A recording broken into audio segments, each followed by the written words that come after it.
It's Paul McCartney's Hofner bass, the original. Yeah, it's one of the originals. I had two, but one got stolen, and we still don't know where it is. Encontraram o primeiro baixo do Paul, que ficou perdido por mais de 50 anos. Nesse vídeo, eu vou te revelar como esse verdadeiro milagre aconteceu e de quebra ainda te contar toda a história desse instrumento. Ele é considerado o santo graal do rock and roll, pela sua importância histórica e por ter ficado perdido por tanto tempo. Meu nome é Ricardo Vital, eu fui repórter da prestigiada revista Guitar Player por 10 anos e escrevi por alguns anos também para a revista Bass Player. E mais importante do que isso, eu sou bitomaníaco desde criança e fiz um minucioso trabalho de pesquisa para contar essa história como ela merece ser contada. Era uma vez 5 rapazes de Liverpool. Não, você não ouviu errado e eu não tô ficando maluco. A gente está falando do ano de 1961, quando eles ainda eram um quinteto. A formação era a seguinte: o John e o George nas guitarras, o Paul no piano e na guitarra, o Pete Best na bateria, o Ringo só entraria depois em agosto de 62, e no baixo a gente tinha o Stuart Sutcliffe. O Stuart Sutcliffe era namorado da Astrid Kirchherr, que foi a primeira fotógrafa profissional a tirar foto dos Beatles. Além disso, ela tem uma importância fundamental nesse comecinho da carreira dos Fab Four, porque foi ela que sugeriu os terninhos e o corte de cabelo no estilo mop top, que era moda entre os jovens alemães na época. Os Beatles ainda não eram conhecidos, mas eles já tinham feito uma primeira temporada de shows em bares na Alemanha. Numa segunda ida para lá, eles foram para tocar no Top Ten Club para ser a banda residente entre os dias 1º de abril e 1º de julho. Só que aí, o Stuart comunicou aos rapazes que ele não pretendia continuar na banda, já que o foco dele agora estava em estudar na Universidade de Belas Artes de Hamburgo e em curtir a namorada Astrid. E foi nessas que os 5 rapazes se tornaram os 4 rapazes de Liverpool. E o resto é história. Mas aí surgiu a seguinte questão: eles precisavam de alguém para assumir o baixo. Só que o George Harrison não podia fazer isso porque ele era considerado muito talentoso na função de guitarrista solo. O John também não podia porque ele não tinha muita habilidade no baixo e além disso ele não estava muito afim também.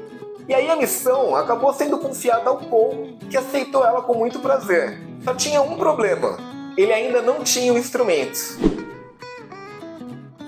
Aí o Paul foi até uma loja de música gigante que tinha lá em Hamburgo, chamada Steinway Music House. E foi lá que ele adquiriu seu precioso Hofner 500/1 por meras 30 libras, e que viria a se tornar o instrumento mais icônico da história do rock and roll. A Steinway Music House era uma loja especializada em piano, mas era uma revendedora autorizada da Hofner, que é uma marca alemã. Lembre-se que eles estavam na Alemanha nesse momento. Durante muito tempo, circulou um boato de que o Paul teria escolhido esse instrumento por ele ter um formato simétrico, e assim não ficar esquisito quando ele virasse para tocar ao contrário, já que o Paul é canhoto. E o próprio Paul teria corroborado essa ideia em algumas entrevistas. Mas a verdade é que esse instrumento era para canhoto mesmo. Provavelmente ele foi feito sob encomenda para o Paul, e muitos estudiosos afirmam que ele foi o primeiro baixo-violino canhoto produzido. E aí sim entra a vantagem de ser um instrumento simétrico, porque deve ter dado muito pouco trabalho para os funcionários da Hofner personalizarem esse instrumento na versão canhota. E pelo fato dessa loja ser uma revendedora oficial da Hofner, provavelmente deve ter demorado muitos poucos dias até que o Paul tivesse com seu instrumento em mãos. O motivo principal para a escolha desse modelo, segundo o próprio Paul revelou em algumas entrevistas para a revista de guitarra, teria sido o preço. Ele não era nem barato demais, tipo um instrumento vagabundo, e nem caro demais quanto um baixo da Fender, por exemplo. Ele cabia no orçamento do Paul. Nessa época, o Paul ganhava mais ou menos 20 libras por semana tocando e o instrumento custou 30 libras. Além de ter sido o instrumento do Paul nessa segunda temporada alemã, foi com esse baixo que o Paul realizou mais de 250 apresentações com os Beatles no hoje lendário Cavern Club. Devido a essa extensa agenda de shows, os Beatles foram adquirindo uma intimidade musical muito grande.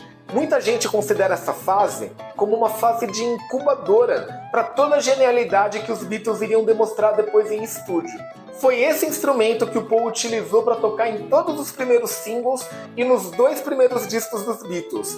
E, portanto, é esse baixo que a gente ouve em vários daqueles primeiros sucessos da carreira dos Beatles, como She Loves You, Love Me Do, Twist and Shout e All My Lovin'. E ele continuou sendo o baixo principal do Paul até outubro de 1963, quando os Beatles já eram famosos na Inglaterra e estavam prestes a conquistar a América e o mundo. Só que depois de um uso tão intenso num período tão curto, esse baixo já estava meio estrupiado, meio detonadinho, e o Paul mandou ele para ser reformado. E nessas, ele encomendou um segundo instrumento, do mesmo modelo e da mesma marca, que passou a ser o seu baixo principal. E esse primeiro, de 1961, passou a ser uma espécie de baixo reserva ali, uma espécie de backup. Apesar de ter se tornado um instrumento de apoio, esse primeiro baixo de 61 nunca deixou totalmente de ser utilizado. Ele pode ser visto num vídeo que os Beatles gravaram da música Revolution em 1968 e também nas gravações do documentário Get Back, que foi registrado em 1969. Inclusive, muita gente achava que teria sido nessa época que o baixo teria sumido, já que ele nunca mais foi visto depois disso. O baixo que o Paul usa, por exemplo, na gravação do Rooftop Concert, já é o baixo de 63, não é mais o original dele de 61. Mas recentemente, se descobriu que na verdade esse baixo continuou com o Paul até outubro de 72, quando ele foi roubado. Ou seja, 3 anos depois da época que a galera achava que ele tinha sumido. E aí o baixo preferido do Paul ficou perdido por 5 décadas. E tanto Paul quanto os milhões de fãs ao redor do mundo acharam que nunca mais veriam esse instrumento. It's interesting though to think, where did that one go? Because no one can bring it out, because everyone knows it's mine, they've got pictures of it. So my theory is, and it's kind of half fantasy, but it's that you go to some German castle way in the hills of Bavaria and you'll have dinner, and then the host will say, "Come, let me show you something." And you go up into this little room and there's my bass over his mantelpiece. It could be just a fantasy. A história de como o baixo violino do Paul foi recuperado começa com um personagem chamado Nick Voss, ou seria Nick Voss. Bom, não importa. O fato é que o Nick já era um colecionador dos Hofner 500/1 e aí ele foi convidado para se tornar o gerente de marketing da empresa. E depois ele também se tornou gerente do setor de guitarras elétricas. Lembra que em inglês, baixo é bass guitar, e muitas vezes as guitarras e os baixos ficam no mesmo departamento. Hoje em dia, o Nick diz estar parcialmente aposentado, mas foi graças a ele que a busca pelo baixo perdido começou, a pedido do próprio Paul. O Nick Voss comentou sobre esse episódio numa entrevista ao Sunday Telegraph. Eu trabalhei em estreita colaboração com a equipe de Paul ao longo dos anos. E quando me encontrei com Paul, nós conversamos sobre o seu primeiro baixo Hofner e sobre onde ele poderia estar. Aí o Paul disse para mim, já que você é da Hofner, você não poderia me ajudar a encontrar o meu baixo? E foi isso que provocou essa grande caçada. Sentado ali, vendo o que o baixo perdido significava para o Paul, eu fiquei determinado a solucionar o mistério. Aí por volta de 2018, o Nick lança o site Lost Bass Project, que apesar de ter recebido vários e-mails com supostas pistas, ficou meio morninho por um tempo. Mas aí em maio de 2023, o casal Scott e Naomi Jones entrou em contato com o Nick e isso mudou o jogo. O Scott é um jornalista muito conhecido e conseguiu trazer uma visibilidade mediática muito grande para a busca. E a Naomi é uma pesquisadora de alto nível que conseguiu levantar muita informação rapidamente numa verdadeira investigação forense. Como mencionado anteriormente, pensava-se que esse baixo tivesse desaparecido lá em 1969, mas aí um novo personagem veio à cena, Ian Horn, que era um dos Rhodes que trabalhava com o Paul e com os Wings nessa época. E aí quando ele tomou conhecimento dessa busca pelo baixo perdido, ele mandou um e-mail para o Nick, através do site Lost Bass Project, dizendo que ele sabia onde, quando e como o baixo teria sido roubado.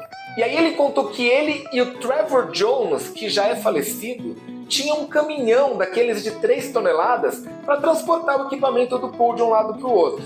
Aí em 10 de outubro de 1972, já era por volta de 10 da noite e os caras estavam meio cansados e decidiram que não iam descarregar o caminhão naquele dia. Em vez disso, eles iam deixar o caminhão estacionado numa rua perto da casa do Trevor. Só que eles não encontraram lugar lá e acabaram precisando estacionar num lugar chamado Notting Hill, que hoje é um bairro de bacana, mas na época era meio quebrada. E aí eles trancaram o caminhão com cadeado, crentes que ia dar bom, só que na manhã seguinte eles descobriram que o caminhão tinha sido invadido e alguém tinha levado 2 amplificadores Vox AC30, uma guitarra do George e o baixo do Paul. Aí eles saíram desesperados, batendo de porta em porta, perguntando pra galera se alguém tinha visto alguma coisa, mas é evidente que ninguém falou nada. Aí eles reportaram o roubo à polícia, e aí os caras foram morrendo de medo de ser despedidos, contar o que tinha acontecido pro Paul. O Paul, como um autêntico lord inglês, recebeu essa notícia com aparente calma, e disse pros caras ficarem tranquilos, tanto que eles continuaram trabalhando pro Paul durante anos. E foi graças ao Ian que agora o Lost Bass Project sabia onde e quando o baixo tinha sido roubado. E essa foi uma pista fundamental para conseguirem localizar o baixo perdido. E aí, de posse dessa informação, a equipe do Lost Bass Project acabou lembrando de um outro e-mail que eles tinham recebido 6 meses antes, mas que eles não tinham dado muita atenção à época. Só que nesse e-mail, o cara estava contando exatamente essa história que eles estavam ouvindo agora, e por estarem ouvindo de 2 fontes distintas, sem nenhuma conexão entre si, essa pista começava a ficar quente. Aí eles entraram em contato com o autor desse e-mail, dizendo: olha, desculpa a gente não ter entrado em contato com você antes, mas agora a gente quer mais informações. Esse maluco era motorista de ambulância, e ele meteu um migué de que ele e o paramédico que trabalhava com ele teriam ouvido uma história de um paciente aleatório que eles estavam transportando, e de acordo com essa história, o equipamento roubado teria sido levado para um predinho que tinha ali nas imediações e depois vendido para um pub. Só que o Nick se ligou que esse cara lembrava de detalhes demais, que não tinha como ele lembrar de tanta coisa se ele tivesse ouvido isso numa conversa aleatória de uma pessoa X. Aí ele desconfiou que quem tivesse na verdade contado essa história para ele tivesse sido o próprio paramédico que ele tinha citado, e aí eles resolveram ir atrás desse cara. A Naomi, com um rigoroso trabalho de pesquisa, conseguiu levantar o nome de todo mundo que morava nos 10 apartamentos desse pequeno predinho e constatou que um dos nomes coincidia com o nome do tal paramédico. Aí eles se encontraram com ele e disseram: cara, conta a verdade pra gente. A gente não vai te denunciar pra polícia, a gente não quer BO pro seu lado, não quer te meter em treta, não quer te meter em confusão, a gente só quer saber a verdade. E aí esse cara contou que quando ele era criança, ele tinha um pai que tinha umas atitudes meio suspeitas e que tinha uma certa fama na vizinhança de roubar coisas. Então o pai desse paramédico, que supostamente roubou ou receptou o baixo do Paul, teria ido até um pub que ele tinha e pedido pro senhorio, ou seja, o cara que alugava o espaço para ele, esconder o baixo. Só que ele acabou precisando de dinheiro e vendeu o baixo pro tal senhorio. Esse senhorio deu o baixo pro filho mais velho dele, que era um moleque que já sabia tocar um pouco de guitarra. Ele inclusive chegou a inverter as cordas para poder tocar como destro e colocou um encordoamento de uma tensão muito pesada que acabou prejudicando um pouco o baixo do Paul ao longo dos anos. E aí essa história começa a ficar um pouco trágica. Esse moleque acabou morrendo junto com um amigo dele num acidente automobilístico, num rally universitário. E aí, com a morte do filho mais velho, o baixo acabou indo parar nas mãos do filho mais novo do tal senhorio, que aparentemente não sabia tocar e acabou metendo esse baixo escondido no sótão da casa, onde ele permaneceu pelas próximas décadas, até um dia desses praticamente. Esse cara, que é o segundo filho daquele senhorio que tinha comprado o baixo, acabou morrendo de Covid mais ou menos recentemente durante a pandemia. Mas a viúva dele ainda está viva e ela estava assistindo televisão quando passou uma matéria sobre a busca pelo baixo do Paul. Aí ela lembrou que no sótão da casa dela tinha um baixo velho, foi lá dar uma examinada, achou que ele era muito parecido com o baixo que ela tinha acabado de ver na TV tirou umas fotos e mandou para casa do Paul. Aí a equipe do Paul foi lá e resgatou o baixo. O curioso é que tudo isso aconteceu num espaço de apenas 3 semanas, a partir daquele momento em que a caçada pelo baixo ficou mais séria, quando a busca passou a ser mais noticiada pela mídia e quando o Scott e a Naomi entraram no jogo. O Nick conta que o Paul ligou para ele, algo que não era muito comum, e excitadíssimo, como se fosse um aluno de ensino médio ou um moleque empolgado qualquer, contou para ele: consegui o baixo, encontraram, o baixo tá comigo. 51 anos depois, o Paul tem de volta em suas mãos o seu brinquedo preferido. Mas por que será que demorou tanto? Como eu mencionei anteriormente, o Paul não ficou irritado com os caras, que ele considerava leais e bons profissionais. E foi por consideração a eles e por pura generosidade que o Paul não se utilizou de toda a sua fama e do peso da mídia que ele podia mobilizar para fazer um alvoroço, e tentar resolver a coisa logo ali nos primeiros dias depois do episódio. Ele ficou temeroso de que isso atraísse uma atenção indesejada sobre os caras que trabalhavam para ele e que eles acabassem ficando com uma má reputação. Tipo, quem são esses idiotas que perderam o baixo do Paul? E aí ele preferiu ficar em silêncio. Olha que história maluca! Mas ainda tinha uma questão no ar. Será que esse baixo era mesmo o baixo original do Paul? Aí, o Nick foi chamado para examinar, averiguar e autenticar o instrumento. Lembrando que o cara, além de gerente de marketing, é um especialista nos baixos da Hofner. E aí ele documentou todo esse processo de autenticação, filmando e fotografando, e comparou essas imagens com imagens de arquivo do baixo original do Paul. E aí, através de pequenos detalhes, como arranhões e marcas de uso, que não teriam como ser copiadas, o Nick foi capaz de atestar que, sem sombra de dúvidas, esse é o baixo original do Paul, o Hofner 500/1, que ele comprou lá em Hamburgo em 1961 e que entrou para a história como o instrumento mais icônico de todos os tempos. Esse instrumento não está à venda, mas caso ele fosse vendido, provavelmente ele alcançaria um valor muito maior do que o instrumento mais caro vendido até hoje, que é o violão que o Kurt Cobain usou no Acústico MTV. O baixo violino do Paul está estimado em cerca de 10 milhões de libras esterlinas, o que dá um pouco menos do que 13 milhões de dólares e, portanto, o dobro do valor que o violão do Kurt atingiu. Aliás, eu fiz uma pesquisa muito bacana sobre os 15 instrumentos mais caros de todos os tempos. Se você quiser saber quais são, é só assistir esse vídeo aqui.